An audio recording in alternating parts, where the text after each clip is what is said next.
When the little family got a dog, they named her Sally Dog Little. Sally Dog Little is what they always called her. They never called her Sally for short. The Littles were a formal family. Formal families are not fond of for short. On the day that Sally Dog Little came to stay, each of the Littles took her aside and told her what they wanted her to be. "I want you to be a proper dog, and bark only when burglars come," said Papa. He was very, very formal indeed. "I want you to be a proper dog, and walk with me morning, afternoon, and evening," said Mamma. She was very formal, and also very fit.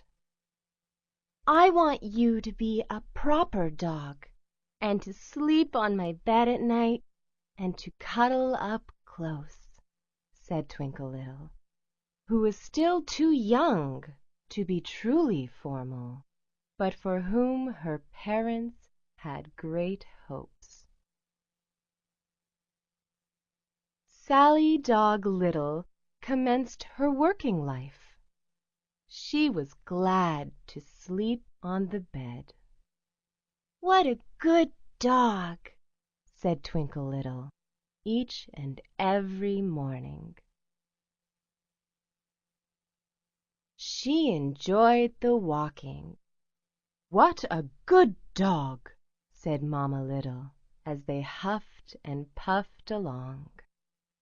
And since burglars never came calling, there was never any need for Sally Dog Little to bark. "What a good dog!" said Papa Little, who liked his dogs quiet and his house burglar-free. Everything was fine, and everyone was happy. But then, one day, a ghost pirate and his ghost dog walked right through the wall of the house and into the Littles' formal living room. "Arf! Arf! Arf!" said Sally Dog Little, for she knew that pirates were also likely to be burglars.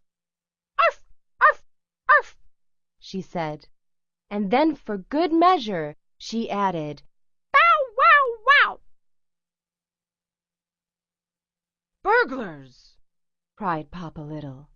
He ran into the room carrying a poker with which to poke the burglar. "Burglars!" cried Mamma Little. She ran into the room carrying a skillet with which to crack the burglar on the noggin. "Burglars!" cried Twinkle Little. She ran into the room carrying a camera with which to take the burglar's picture, so that she would have something for show and tell at school. But when they reached the living room, what did they see? Why, nothing at all. That was because the pirate and his dog were ghosts, and the Littles were far too formal to see something that was made only out of air. All they saw was Sally Dog Little, and all they heard was her barking. "Arf! Arf! Arf! Bow wow wow!" she said, and for good measure she added, "Woof! Woof! Woof!" "Be quiet, Sally Dog Little," said Papa. "Proper dogs never bark for no good reason. If this happens again, you will have to go." "Be quiet, Sally Dog Little," said Mamma. "Proper dogs never bark for no good reason. If this happens again, I shall have to go walking by myself." "Say cheese, Sally Dog Little," said Twinkle, who didn't see when the ghost pirate and his dog also smiled for the camera. Who are you?" asked Sally Dog Little when they had all gone away. "I'm Swiggity Jim the Pirate, and this is my dog Needles." "Are you burglars?" asked Sally Dog Little. "Have been," said Swiggity Jim. "back in the good old days, a long time ago. Now we're but a couple of ghosts, on our way to the place where ghosts go. The trouble is, we can't get there till we lay our mitts on one priceless piece of treasure." "Why are you here?" "See, we left treasure in so many places, we can't remember where we stashed the one thing we need. So we've been visiting all the places we buried our booty. A cool oasis in sunny Sudan, a pretty pagoda in distant Japan, a cave above Rio where few dare to wander, and under the oak you see growing out yonder." Swiggity Jim pointed to the big old shade tree in the Littles' formal garden. "There's buried treasure in my backyard?" "Yep. Can you help us dig it up?" Sally Dog Little thought and thought. If Swiggity Jim and Needles didn't find their treasure, they might stay and stay, and she might be tempted to bark and bark. She knew what that would mean. "All right," said Sally Dog Little, "but not until after dark." "Dandy," said Swiggity Jim. And they stretched out on the formal sofa where dogs were forbidden and pirates would never be encouraged. That night, when all the Littles were deep in their formal dreams, Sally Dog Little met Swiggity Jim and Needles outside. "There!" pointed Swiggity Jim, and Sally Dog Little began to dig. She dug and she dug for a very long time. "Are you sure?" she asked. "Aye, aye," said Swiggity Jim. "You're getting close." So she dug and she dug and she dug some more until she finally hit metal. "Har, har!" said Swiggity Jim, shining his lantern into the hole. "Pay dirt!"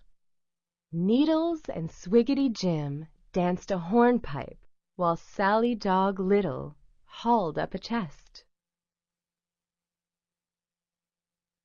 "Har, har!" said Swiggity Jim again when the chest was opened. "Goodness!" said Sally as she gazed upon gold, diamonds, doubloons, rubies, a wooden leg, and one very large bone. Tacked onto the inside lid of the treasure trunk was a tattered old map. Swiggity Jim pointed to it and cried, "There! That's what we've been looking for." The ghost pirate and his dog studied the map, muttering to each other and turning their heads this way and that. "Got it, Needles?" asked Swiggity Jim, and Needles nodded yes. "Then it's time we were going." "But what about the treasure?" asked Sally Dog Little. "Aren't you going to take it with you?" "Nope," answered Swiggity Jim. "Where we're bound, we won't need treasure. Help yourself to anything you can use, and bury the rest for someone else to find." And they disappeared, just like that, without even saying thank you or good luck. Sally Dog Little thought and thought. She thought for a long, long time before she made up her mind. Morning came. Twinkle Little woke. Sally Dog Little was beside her, just as she always was. "Why, Sally Dog Little," said Twinkle, "where did you get that bone?" the sun shone down on the Littles' house and yard. There was not a trace of anything like a hole under the oak. The